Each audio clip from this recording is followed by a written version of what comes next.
আমাদের এদিকে একটু ঘুরেন স্যার, বাম দিকে। আমরা আমাদের সম্মানিত আমির, বাংলাদেশ জামাত ইসলামীর সংগ্রামী আমির ডাক্তার শফিকুর রহমান সাহেবের পক্ষ থেকে আমরা আজকে আসছি ঢাকা 15 আসনে, মিরপুর এবং কাপরুল এই আসনে তার পক্ষ থেকে আমরা এখানে নমিনেশন পেপার সাবমিট করলাম। ডাক্তার শফিকুর রহমান সাহেবের পক্ষ থেকে আপনাদেরকে এবং আপনাদের মাধ্যমে দেশবাসীকে সালাম এবং শুভেচ্ছা।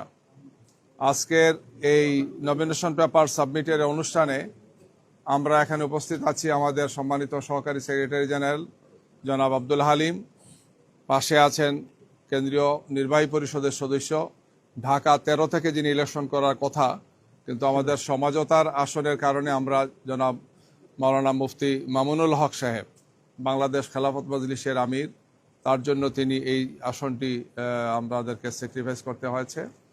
আমাদের এখানে উপস্থিত আছেন আব্দুর রহমান মুসা সাহেব, ঢাকা মহানগর উত্তরের, তিনি আমাদের নায়েবে আমির এবং কেন্দ্রীয় কর্মপরিষদ সদস্য সহ এই আসন পরিচালক তিনি, এবং এই আসনের সদস্য সচিব শাহ আলম ভাই সহ আরও আমাদের নেতৃবৃন্দ অনেকেই আছেন। তো আমরা আপনাদের মাধ্যমে আবারও দেশবাসীকে দোয়া চাই। আমরা আজকে জমা দিয়েছি যাতে সুষ্ঠু, সুন্দর, গ্রহণযোগ্য একটি নির্বাচন জাতি উপহার দিতে পারে। আবরার ফাহাদ থেকে আরম্ভ করে সৈয়দ আবু সাইদ শহীদ সহ সর্বশেষ হাদির শাহাদত সহ এই দেশে যে প্রায় 1,500-এর বেশি ভাই শহীদ হয়েছেন, 30,000-এর বেশি ভাইরা আহত হয়েছেন, পঙ্গু হয়েছেন, চোখ হারিয়েছেন। আমাদের এই জুলাই যোদ্ধা সহ শহীদদের স্মৃতির উদ্দেশ্যে আমরা এটি বলতে চাই যে আগামীর বাংলাদেশ গড়ার জন্য আমরা সবাই কাঁধে কাঁধ মিলে কাজ করবো ইনশাআল্লাহ। গতকালকে সংবাদ সম্মেলনের মাধ্যমে আপনারা দেখেছেন আমরা 8 দলের পক্ষ থেকে করেছিলাম, সেখানে আরও 2টো দল আমাদের সাথে যোগদান করেছেন, এনসিপি এবং এলডিপি, এবং এই 10 দলের পক্ষ থেকে আমরা আগামী নির্বাচনে আসন সমঝোতার মাধ্যমে আমরা নির্বাচনে অংশগ্রহণ করছি। আমরা আশা করব অন্তর্বর্তীকালীন সরকার, নির্বাচন কমিশন, তারা সবাই মিলে আমরা যাতে একটি লেভেল প্লেইং ফিল্ডটা নিশ্চিত করি। আমরা মনে করছি যে এখনও এক্ষেত্রে অনেক বেশি কাজ করার সুযোগ আছে। সুন্দর সুষ্ঠু নির্বাচনের জন্যে অবৈধ অস্ত্র উদ্ধার থেকে আরম্ভ করে চিহ্নিত সন্ত্রাসীদেরকে গ্রেফতার এবং নির্বাচনের জন্যে সার্বিকভাবে একটি সুন্দর পরিবেশ নিশ্চিত করার আমরা বারবার দাবি জানিয়েছি, এখন দাবি দিচ্ছি। যেহেতু নির্বাচনের শিডিউল ঘোষণা হয়েছে, আমরা নমিনেশন পেপার সাবমিট করেছি, আর সামনে আমাদের হাতে সময় আছে, সব মিলে 42-43 দিনের মতো সময় আছে। এই সময়ের মধ্যে যাতে একটি সুষ্ঠু সুন্দর নির্বাচন অনুষ্ঠানের জন্য সম্ভাব্য সর্বোত্তম পদক্ষেপগুলো গ্রহণ করেন সরকার এবং নির্বাচন কমিশন, আমরা সে আহ্বান জানাচ্ছি। এ পর্যায়ে আমি আমাদের আব্দুল হালিম ভাই আছেন, কেন্দ্রীয় সহকারী সেক্রেটারি জেনারেল, তিনি সংক্ষেপে কথা বলবেন। জি, আলহামদুলিল্লাহ। সম্মানিত সাংবাদিক বন্ধুগণ, আমাদের নেতৃবৃন্দ, আল্লাহর শুকরিয়া আদায় করছি। আমরা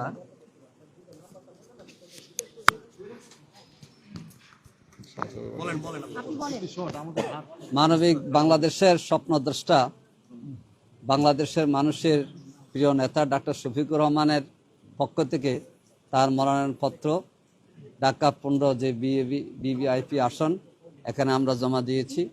আপনাদের সকলের কাছে তার পক্ষ থেকে আমরা দোয়া চাচ্ছি। আমরা আজকের এই আয়োজনে প্রথম আল্লাহ তাআলার শুকরিয়া আদায় করছি যে তিনি সুন্দর সুষ্ঠুভাবে আমাদেরকে মনোনয়নপত্র জমা দেওয়ার সুযোগ দিয়েছেন।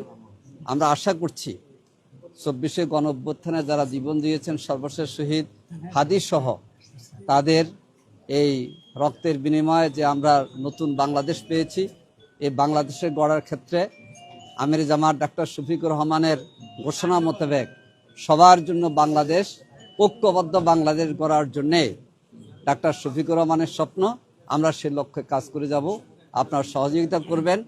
10 দলের সাথে আরেকটি দলও আমাদের সাথে নির্বাচনী সমঝোতা আসছে, শীঘ্রই আপনারা সে নাম আমরা জানাবো। তা আপনাদের কাছে দোয়া চাই আমরা যেন এই নতুন বাংলাদেশ, ঐক্যবদ্ধ বাংলাদেশ, সকলের জন্যে দল ধর্ম নির্বিশেষে ইনক্লুসিভ বাংলাদেশ গড়ার যে প্রত্যয় ডাক্তার শফিকুর রহমান ব্যক্ত করেছেন, সেক্ষেত্রে আমরা ঢাকা 15 আসনে বিজয় লাভ করে আমরা সেটা বাস্তবায়ন করার ক্ষেত্রে এগিয়ে যাবো ইনশাআল্লাহ। আল্লাহ হাফেজ। মনোনয়নপত্র জমার সময়টা বাড়ানোর ব্যাপারে আপনি কোনো কি আবেদন করেছেন বা আপনাদের বক্তব্য কি? কয়েকটা দল আমরা চেয়েছে এখনো এই ব্যাপারে কিছু আনুষ্ঠানিক কিছু আমরা বলিনি। আপনাদের সঙ্গে যারা জোটবদ্ধ হয়েছে তারা তো নির্বাচন আর কি আমরা ভেবে দেখবো। আমাদের এখানে শহীদ তানহার আব্বা আছেন আর শহীদ আব্দুল হান্নান সাহেবের ছেলে আছেন না। শহীদ পরিবারের সদস্যদেরকে নিয়ে আমরা আজকে আমাদের সম্মানিত আমির ডাক্তার শফিকুর রহমান সাহেবের মনোনয়নপত্র আজকে এখানে আমরা দাখিল করলাম। আবারও আপনাদের মাধ্যমে দেশবাসীকে আমরা সালাম জানাচ্ছি, দোয়ার দরখাস্ত, আপনাদের দোয়া সহযোগিতা সমর্থন আমরা কামনা করছি। নির্বাচনী আচরণবিধি এখানে ভোট চাইতে পারলাম না আর কি। 11 দলের আসন বিন্যাস দোয়া চাই, জি। সমঝোতাটা কয়টা নাগাদ জানাবেন আপনারা যে কে কত কোন দল কতটি আসন দিলেন আপনারা? এটা আজকে বিকাল বা রাত নাগাদ হয়তো একটা সময় আমরা জানাবো। এটা একটা প্রক্রিয়া, আমাদের ধারণা যে আজকে যেহেতু হয়তো আর কিছু সময় লাগবে আর কি। আজকে তো মনোনয়ন জমার শেষ দিন, আপনার সময় বেশি নাই। ওই ক্ষেত্রে আপনারা কি এখন পর্যন্ত 300 আসনেই সবকিছু আপনাদের কাজ কি শেষের দিকে কিনা বা কতটুকু হয়েছে এমন কোনো তথ্য কি আছে? কিছু সময় নয় তো কিছুতে সময় লাগতে পারে, বাকি সবই আলহামদুলিল্লাহ অলমোস্ট শেষে। আপনারা কি নির্বাচনী পরিবেশ নিয়ে সন্তুষ্ট কি?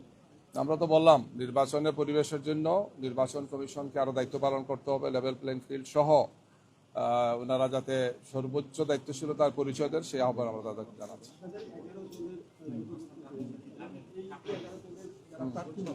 এখনো 10 দল আর এক দল জয়েন করতে পারে। আমাদের এই আসন সমঝোতা নির্বাচন, এটা কোনো জোটবদ্ধ নির্বাচন না, কিন্তু এটা জোটের চেয়েও শক্তিশালী হবে ইনশাল্লাহ। গতকালকে আমাদের আমির জামাত বলেছেন স্ব প্রতীক নিয়ে আমরা ইলেকশন করব। স্ব প্রতীক নিয়ে হবে, শুধু স্ব দলের যে প্রতীক আছে সেই প্রতীক নিয়ে ইলেকশন হবে। শুধুমাত্র একটা আসনে একটি দলই থাকবেন, বাকিরা আমরা সমর্থন জানাবো। ধন্যবাদ আপনাদেরকে, কষ্ট হয়েছে আপনাদের ভাইদের। প্রবাসীদের জন্য নির্মাণ হচ্ছে দেশের প্রথম স্মার্ট সিটি, যেখানে থাকছে স্কুল, মসজিদ, হাসপাতাল, সুইমিং পুল, হেলিপ্যাড, জিম, পাঠাগার, সুপারমার্কেট, শিশু পার্ক সহ সকল নাগরিক সুবিধা। মালিকানা শেয়ার মাত্র 5 লাখ টাকা। প্লাটিনাম ইনভেস্টরদের জন্য ঢাকা বিমানবন্দরে ভিআইপি প্রোটোকল সুবিধা। বিস্তারিত জানতে যোগাযোগ করুন স্ক্রিনে দেয়া হোয়াটসঅ্যাপ বা ইমো নাম্বারে।